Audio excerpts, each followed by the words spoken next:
Welcome back to another technical deep dive here in the debug zone. Today we're tackling a big question and breaking it down with insights from other users. Hopefully this clears up some misconceptions and helps you get the answer you need. So buckle up, stay a little curious, and let's jump right in.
And that's a wrap.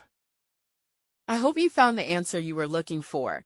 If you did, take a second to hit that subscribe button. It really helps out. And let me know in the comments which solution worked best for you. See you next time in the debug zone.